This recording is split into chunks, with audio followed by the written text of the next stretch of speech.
Спука ли се най-накрая балона в България? Какво наричаме сигурен доход към днешна дата и най-вече ще станем ли свидетели на главоломно покачване на наемите в София до невиждани до момента нива?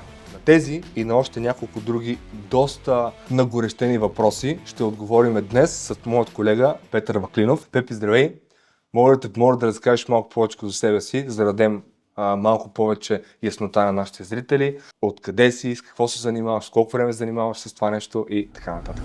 Здравей, Влади! Много се радвам като за начало, че имаме възможност да си поговорим така за нещо доста подценявано в сферата на недвижимите имоти. Особено това, което наблюдавам, много малко хора говорят за наеми, а всъщност това е за мен лично смятам отдушникът, който ще бъде и за хората, които са като цяло на пазара, и за брокерите идните няколко години, да речем. За мен, накратко, занимавам се специфично с наеми вече близо около 5 години, като смея да твърдя, че така имаме доста стабилна позиция на пазара, водим доста задълбочени анализи и можем да дадем на хората доста ценна информация, която да използват в бъдеще. Окей, много се радвам да го чуя това нещо, защото първият ми и най-основен въпрос, може би е точно този. Какво ще се случи с наемите в момент, в който хората спрат да купуват поради без значение каква причина. Т.е. дали нямат възможност, дали защото лихвите се покачат, без значение. В момента, в който хората спрат да купуват, какво ще се случи с наемите според теб? Защото масово навсякъде гледаме и слушаме всички гурута в сферата на недвижимите имоти казват или по-скоро предсказват, че наемите ще скочат до невиждани висоти, но пък от друга страна масово потребителите, клиентите, те пък не спират да питат кога ще паднат наемите, защото истината е една. Аз също съм в сферата от малко повече от 5 години, аз съм от 2017 година. Първата сделка, която сключих, когато бях брокер наеми, беше август месец, 17 или 18 август 2017 година, на дневна цена от 500 лева, което дори беше висока цена. Тоест тогава средната цена за едностаен апартамент в студентски град беше около 350-400 лева. Над 400 вече говорихме за нещо вау. Към днешна дата такъв апартамент, цената му е около 900-950, дори 1000, като аз също съм ставал свидетел как до преди година и половина се отдаваха едностайни апартаменти за 1200-1300 лева. Което тук вече говорим няколко пъти над тогавашните нива. Очакваме ли го това? Очакваш ли го това нещо да се случи? Как са нещата? Ами то хубаво е да разгледаме към момента какво се случва на пазара, за да може горе-долу да си изградим някаква представа какво ни очаква, и в момента реално сме в един много интересен период. Това, което каза за наематели и наемодатели, то винаги нещата са били едни и същи. Мисълта ми е, че собственикът казва: аз го давам без пари апартамента, а пък наемателя казва: аз давам много пари. Така че там винаги нещата са били по този начин. Въпросът е, че в момента се намираме в един такъв много интересен период. Мога да ти дам малко повече информация сравнено с миналата година, първото 3-месечие. Имаме горе-долу около 15% повишение в запитванията, или всъщност повишение в хората, които търсят жилище, което искат да наемат. В същия момент свободните апартаменти на пазара, свободните жилищни имоти са горе-долу с около 55 до 60% повече, чисто като брой. Така че наблюдаваме ръст от една страна на наемателите, де-факто ръст на търсенето, и от друга страна ръст на предлагането, което е изключително интересно. Последният път, когато наблюдавахме така по-осезаем ръст на цените на наемите в София, има още много странични фактори, но чисто пазарно предлагането беше доста ограничено, което предразполагаше съответно цените да вървят нагоре, и наистина бяха стигнали едни пикове, както ти самия каза, 1200 и 300 лева за едностайни апартаменти. Тоест сега в момента има спад, така ли? Ами, спад не бих казал, по-скоро корекция, и тази корекция в рамките на не повече от 10-15%. Само че пазара е в такъв момент, че се подготвя за един наистина доста значителен ръст. защото когато се насочат повече хора към този пазар, те ще използват това, да речем, свръхпредлагане към момента и вече оттам нататък, отново, когато намалее предлагане, това е един потенциал пазарът и съответно наемните цени да вървят доста нагоре. Добре, на какво се дължи това свръхпредлагане и това покачване с 50-60%? Това не е ли, да кажем, поради причината, че много хора до края на миналата година купуваха на килограм? Буквално, сега без да преувеличавам, имаме няколко сделки с хора, които са си купили имот без дори да дойдат на оглед. Въпреки че ние неколкократно сме ги потиквали те да дойдат. И по-странното и най-интересното е, че това са хора, които са в България. Тоест, ако човек, да кажем, е в чужбина, окей, нали, ще направим видеооглед едно от друго, така, като си дойдеш ще го види. Не. Аз визирам за хора, които са в България, които най-вероятно дори са били в София, но просто не им се занимава. По една или друга причина, казват, купувам го и идват директно на сделката. И даже има все още хора, които не знаят какво са си купили. От една страна, със сигурност го има това нещо, че доста хора са купували и са се насочвали към покупка на апартамент, отколкото към наем на апартамент, поради сега факторите са доста. Има го и другия момент, че доста от най-новото строителство в България влезе в експлоатация последните години. Апартаментите имаше нужда от технологично време за да се завършат, както се казва, да се подготвят за наематели. И така в момента се случват нещата, че от една страна апартаментите, които са готови, те вече излизат на пазара, от друга страна жилищата, които са купени с цел инвестиция, от точно тези хора, които ти самия казваш, които дори не са ги виждали, те ги пускат под наем и се получава това наистина богато предлагане на пазара. Много интересно, наистина много интересно какво ще се случи идните 2 години, защото аз трябва да съм честен, според мен истината е, че никой нищо не знае, всеки може да предполага, но да, със сигурност никой нищо не знае, защото в крайна сметка, ако се замислим, някой предвидел ли е войната в Иран? Не мисля, поне аз не съм чувал за подобни неща, което пък си е директен фактор в това ние да влезем в криза. Така че със сигурност има някои неща, които не могат да бъдат предвидени.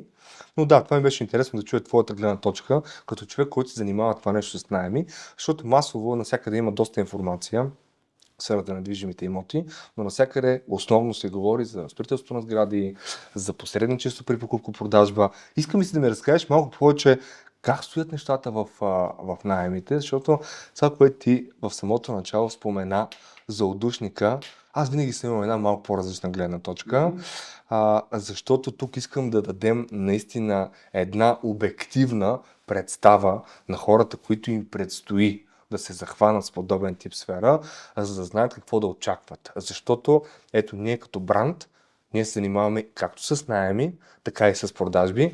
Аз съм ръководил екипи доста дълго време в наеми, сега в момента го правя в продажби и имам наистина, меко казано, много обективна представа за нещата. И да, искам да вкараме малко повече обяснение в самия сегмент на наемите, защото много хора го подценяват. Аз лично съм срещал с доста хора, които са започвали да занимават директно с продажби и са се отказвали. И на въпроса, добре, а защо почна директно с продажби? И то защото в наемите не се изкарват пари. Истина ли е това нещо, че брокерите в наеми, това винаги е все едно втора ръка, че не се изкарват пари и така нататък? И истина ли е това нещо? Тук, според мен е хубаво да започнем с нещо малко по-странично, бих казал. Когато се захващаме с... в момента е модерно предприемачество и така нататък, когато се захващаме в една сфера и в един пазар, хубаво е да виждаме този пазар реално какъв потенциал има. Сега наблюдаваме тук последните 20 години, реално ние гоним и вървим в посока да се стандартизираме с останалите европейски държави. Работим в София и оттам нататък това предразполага да се стандартизираме с останалите европейски столици, било то за хубаво или за лошо, но вървим в тази посока. В останалите европейски столици средно живеят между 60 до 80%, вече зависи от самият град, средно от 60 до 80% от хората живеят под наем. В София този процент е между 30 до 35% от жителите на София живеят под наем. Което означава, че ние имаме буквално двойно на това да стигнем другите европейски столици, като така разговорно казано мегдан на пазара. Което означава, че има изключително голям потенциал за един човек, който се развива в тази сфера и специфично в този пазар. Сега това, което казваш, че е подценявано, честно казано, аз никога не съм го разбирал защо се случва по този начин, защото за мен един брокер, дали е посредник в продажби или в наеми, той е просто като един доктор с различна специализация. Така е, но просто хората свързват самите сделки. Разбираш ли ме? Те свързват самите сделки, защото си казват, сега тук трябва да правя някакви наеми, по-добре да направя една продажба, тя е колкото няколко наема. Само че те не предвиждат едно друго нещо, което според мен е много важно. И те не знаят, че в сегмента на наемите ти можеш да правиш сделки от ден първи. Буквално. Тоест имали сме хора пред нас, които още в първия си ден, след обучението, разбира, след обучителния период, който ние сме организирали, те още в първия ден правят сделка. Имали сме хора, които не само сме имали, а и това дори в един момент, как да кажа, се беше стандартизирал, както ти каза, хора, които от месец първи започват да правят по 8, 10, 12, 15 сделки в наеми, което наистина това със сигурност въобще не е нисък резултат. Както и виждаме от друга страна, брокери в продажби, които първата си сделка я правят понякога в най-добрия случай на втори, трети, четвърти месец. Това е в най-добрия случай. А имаме хора, които сме виждали 7-8 месец без сделка.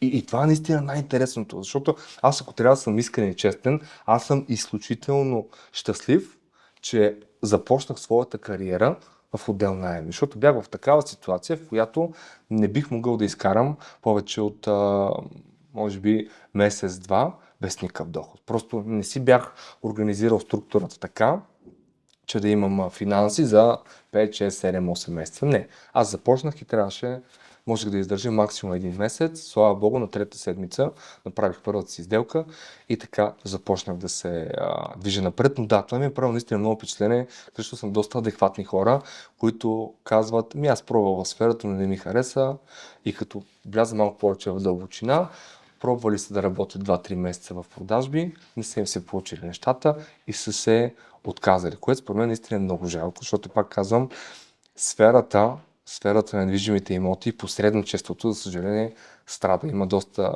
така сериозна липса на адекватни и качествени кадри.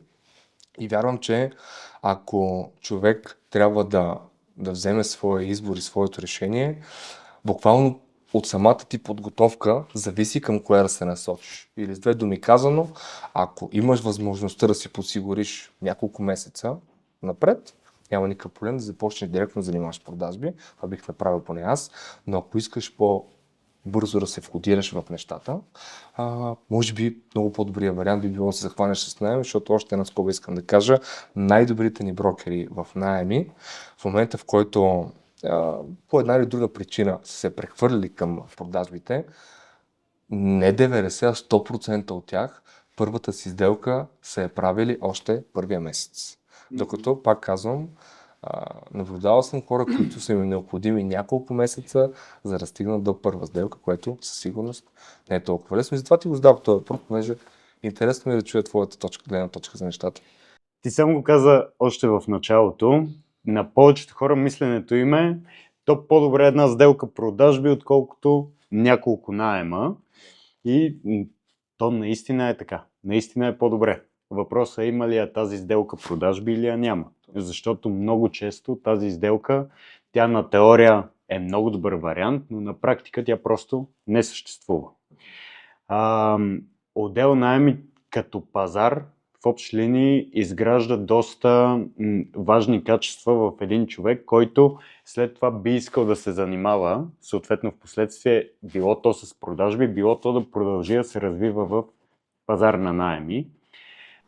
Може ли да споделиш за някои от тях, които ти е направил впечатление? Силно изразени качества, които един човек развива. Да, абсолютно. Сега, ако трябва да бъдем честни, рискът, който предприема един наемател и един наемодател спрямо сделка в продажби, съответно някой купувач или продавач, е доста по-малък. Реално, нещата, които биха последвали като проблеми са доста как да кажа, по никакъв начин не трябва да се омаловажават, но не биха имали толкова сериозни последствия. Което означава, че един наемател или наемодател доста по-лесно взима решение и съответно немалка част от хората в наеми сключват сделка до голяма степен заради продукта. В случая заради добрата оферта, доброто предложение и така нататък, което дава възможност на един човек, който започва да се занимава в отдел наеми, да изгради своите нужни качества, за да премине, да речем, в последствие в отдел продажби. Като имам предвид комуникацията с хората, подхода, договарянето на условия по правилния начин, презентирането на един имот по правилния начин. Какво имаш предвид под правилния начин? Това искам да го зачекнем, защото наистина можеш да дадеш някой конкретен пример за правилната, или то сега няма правилно грешно, тук всеки е субективно наистина, но как според теб, какви са основните неща за презентация на един имот? Питам те, като малко по-различен човек, защото ти, както знаеш, аз освен и бизнеса, в който се развивам, едно от основните ми хобита, аз го наричам хоби, е да инвестирам в имоти. И ми се случва да се чувам с разни брокери напред-назад и много често ми се е случвало важно се зададен имот, питам, нали, свободен е апартамента? Да, свободен е. И ги казвам, окей, какво може да ми разкажете малко повече за апартамента? И брокера казва ми, то всичко го има в обявата.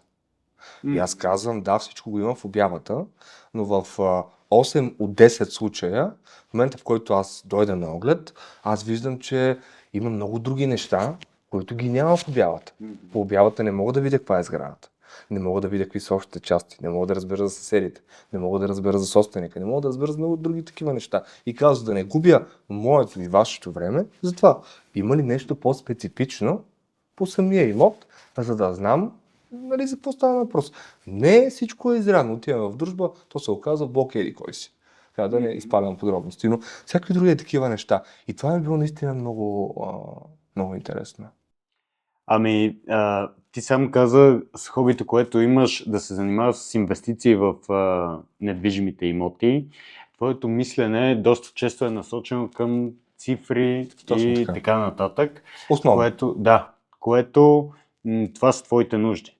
Истината е, че обаче за един наемател нуждите са му доста по-различни и за мен най-важното е имотът, който се предлага на този човек, той да бъде презентиран през неговите нужди и всъщност да се стигне до заключението дали този имот удовлетворява неговите нужди или в случая не му върши работа. Защото един двустаен апартамент, 65 квадрата, на 4-ти от 8-ми етаж, той може да бъде изключително подходящ за един човек и крайно неподходящ за друг човек. Зависи отново, пак казвам, според това какво е ежедневието на въпросния човек, като локация, дали е подходящо за него, дали ще има деца в семейството, които ще искат да си играят около блока, дали е благоприятен района, дали има нужда въпросният наемател да бъде на комуникативно място, дали няма. И това изцяло променя стойността на едно жилище. И истината е, че голяма част и от наемодателите, те това, което правят е да си представят апартамента през цифрите. Само, че цифрите, те не са всичко. Цифрите са за инвеститорите. Когато един наемател наема апартамент, той търси имот, който покрива нуждите му. Точно така. Да, виж, наистина за мен правилната презентация, или то, виж, не толкова правилната презентация, според мен едно от най-силните качества, което трябва да развие един консултант, е наистина да може да вижда плюсовите и минусите в всеки един имот и не само, всяка една ситуация. Мога да дам един пример с един имот, който продаваме от известно време, който е... Ето, давам ти едната гледна точка, после ще ти дам и другата гледна точка. Вчера един колега ми спомена за него и си заговорихме и той каза, човек, това е единствения апартамент, който се намира, т.е. апартамент се намира в единствената сграда, която е на толкова висока точка в самия квартал. Ти си на 7-ми етаж, но заради хълма, който е там, качвайки се на последния етаж, ти се усещаш все едно си на 15-я, 20-я етаж. И на върха имаш панорамна гледка не само към Витоша, и към цяла София. Апартаментът е с еди клас, тераса, така. Рядко се впечатлявам от такива неща, но този човек с няколко думи направо ме накара да си представя как живее там. Разбираш ли? Просто като ми описа това нещо, единствената сграда на това място, масово сградите са 3-4 етажни, тази е на 7 етажа, поради денивелацията, на толкова висок с наистина панорамна гледка. И аз си казах, дай да видя този имот, наистина ми стана вау! И погледнах имота и тогава ми стана наистина много смешно. Защото ако някой ми направи такава презентация по телефона, аз веднага ще отида на оглед. Казвам ти го директно. По-странното беше, че като видях кой е апартамента, видях другата гледна точка. И другата гледна точка е, че това е апартамент, който се намира на последен етаж. Разбираш ли? И върху това се замислих, че масово нещата се представят именно по този начин. Какъв е апартамента? Намира се тук в Студентски град и се намира на последния етаж. И ти като чуваш това нещо, то е всичко най-лошо. Ти чуваш Студентски град, последния етаж и си представяш, като чуеш Студентски град, си представяш някакъв кълбълк от народ, от друга страна си представяш течове, такива неща. А то няма нищо, защото това е в Студентски град, но това е възможно най-тихата част на Студентски град и го казвам обективно, защото съм живял там доста време и действително там има моменти, в които с часове дори може да не мира нито една кола. Така че със сигурност презентацията е едно от най-основните неща. Добре, окей. Каква перспектива има един човек, който би се захванал като брокер в отдел наеми? Каква е перспективата за един такъв човек? Докъде всъщност би могъл той да се развие според теб? Имам няколко познати, които са в други сфери, сега няма да казвам кои, но тук от известно време, дали заради изкуствения интелект, дали заради нещо друго, техните заплати, техните доходи вече са спаднали с 30-40 до 50, може би и повече проценти. И това е много интересно, защото точно тези хора, които аз визирам, те са работили с мен в нашата сфера и се отказаха поради причината, че търсят сигурност. Тоест те казаха, човек не мога да работя тук. Вие работите на процент, аз искам сигурност. И отидоха да работят на заплата.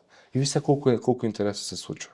Те се отказаха заради сигурността, а сега всъщност тази сигурност, тя буквално бяга от тях. И това ми е интересното. И съм сигурен, че има други хора, които биха се замислили да сменят, те със сигурност ще сменят своята работа. И много искам да отговорим на този въпрос. Каква е перспективата за един брокер, за един човек, който би искал да занимава с подобно нещо? То, за да отговорим, е хубаво да сравним какво и по-скоро да кажем какво се очаква да се случи на база това, което говорят експерти и специалисти. Сега, ние не сме такива задълбочени анализатори, ние по-скоро с различни неща се занимаваме, но е хубаво да се интересуваме и ние се интересуваме.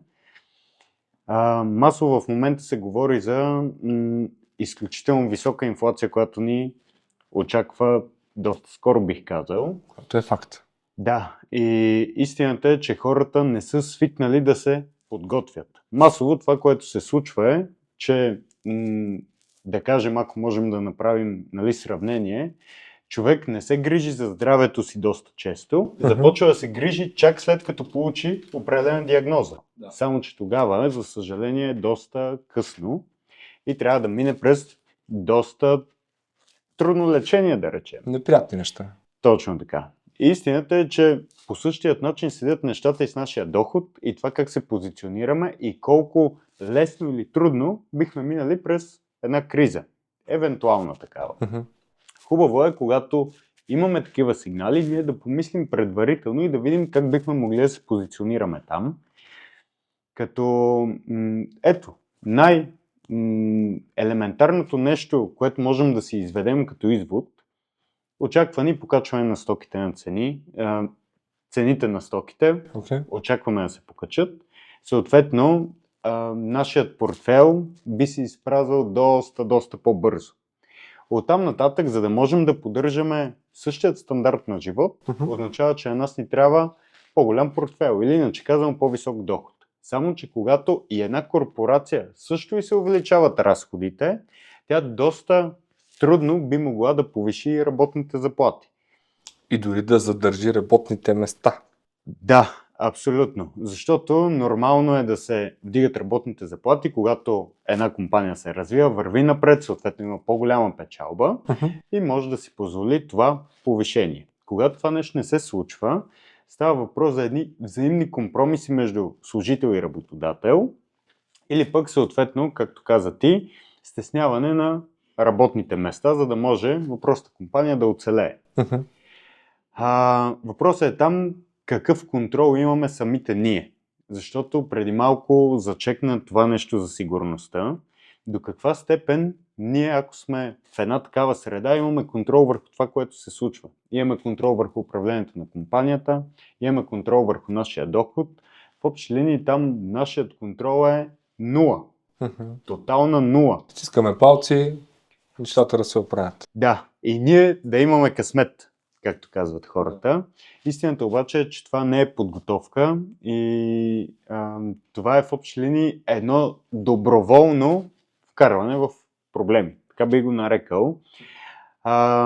Сега дали ни очакват трудни или лесни времена, в общи линии не зависи доста често от нас като единица човек, но зависи от нас какво можем да направим и съответно как да се адаптираме. И какви решения да вземем.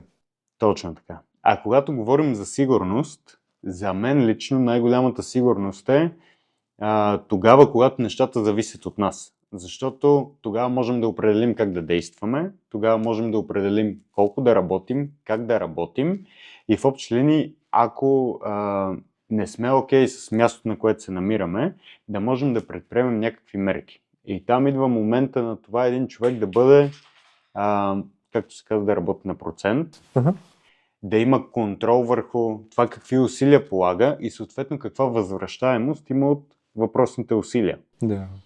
В времена, в които доста хора ги е страх, че ще изпаднат в един такъв момент, в който дохода няма да им стига, те няма да имат контрол върху него, ще трябва да правят компромиси, а каквото и да си говорим, последните, да речем около 5-6 години, ние не сме свикнали да правим компромиси и това, което виждам от самия пазар, съответно от наемателите, хората свикнаха да живеят доста на... Ухолно. Да. На широко. Доста на широко.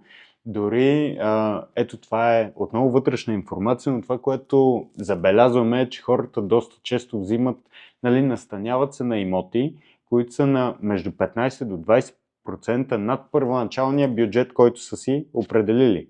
И доста често се слагат буквално на ръба на това да им стига месечния доход или, както се казва, да трябва да вземат нещо назаем. Така че едни такива по-трудни времена биха ги накарали да се чувстват, меко казано, недобре. И е хубаво да се предвиди това нещо и те да видят как могат да имат контрол върху него. За мен контрол е когато работиш на процент.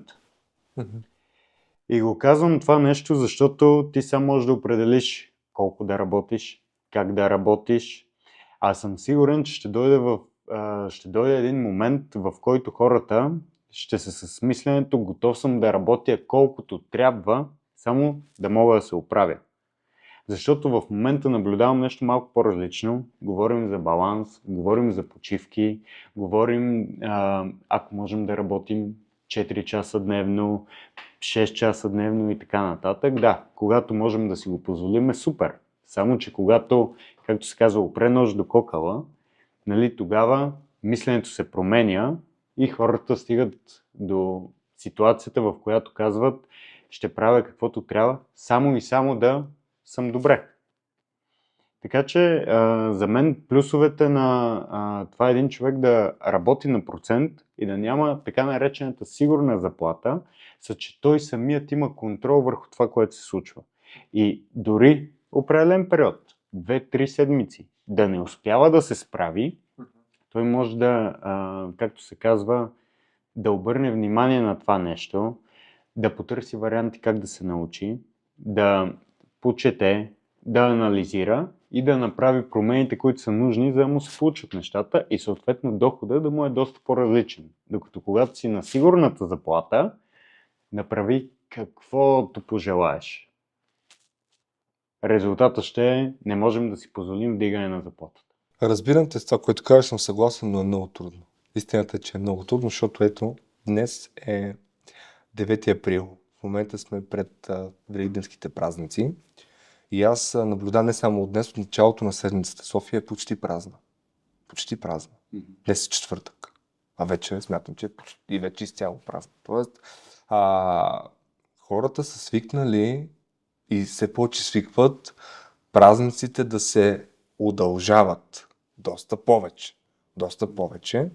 И това, което е трудно за мен, наистина е четенето на книги и всички тия неща, защото аз непрестанно намивам ежедневно, наистина ежедневно.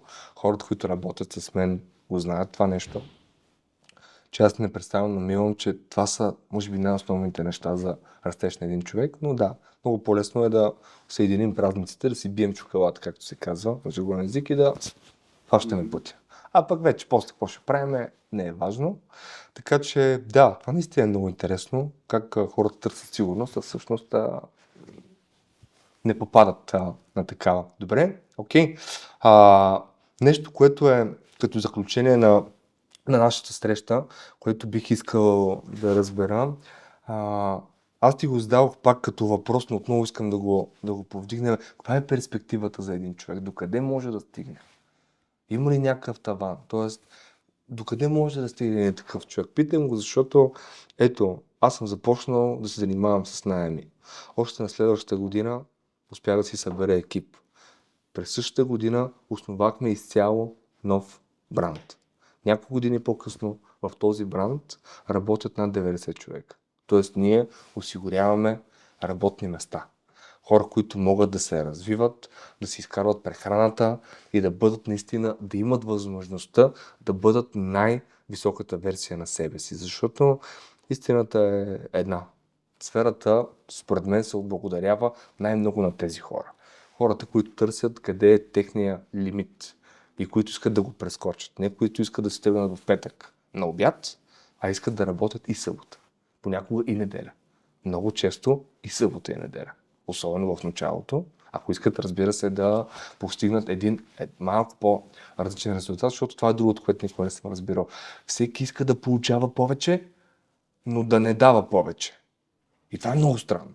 Тоест да работя като другите, но да взимам повече от тях. И това наистина тия неща никога не съм ги разбирал, така че каква е перспективата с няколко думи финално?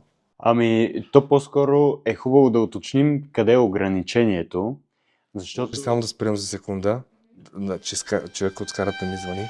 Шеф, иде, брат, доколко часа си там? Харка, някой може ли да отиде до скарата, брат, да вземе едни картофи, че са ни много успешни за 13-ти. 7 кг картофи са. Така, понеже доста напредваме с времето, а идеята беше да го направим една идея малко по-кратко, нека да го направим така. Предлагам следващия път да продължим нашия разговор, понеже в момента успяхме да зачекнем една много малка част от въпросите, които имам към теб, а вярвам, че те наистина са много важни, за да може наистина да дадем полезно съдържание на публиката, защото аз много силно вярвам, че все повече хора се насочват именно към подобен тип сфера като нашата, дали ще бъде посредничество или нещо друго, защото за мен лично сферата на услугите е най-добрата мерна единица за това как един човек се справя в живота си. Защото истината е една. Ако ти работиш в сферата на услугите, или трябва да скалираш напред и нагоре, или просто отпадаш. И аз наистина никога не съм разбирал едно нещо. Имам приятели, познати, които понякога като се заговориме, те ми споделят как примерно тук слагаха ми едни комарници или слагаха ми една настилка или боядисаха ми тавана, ама не съм много доволен. И аз питам, защо работиш тия хора тогава? Ами, работя с тях, защото така съм свикнал, това ти онова ти. Никога не съм го разбирал това нещо, наистина. Защото в крайна сметка, за мен, истината е една.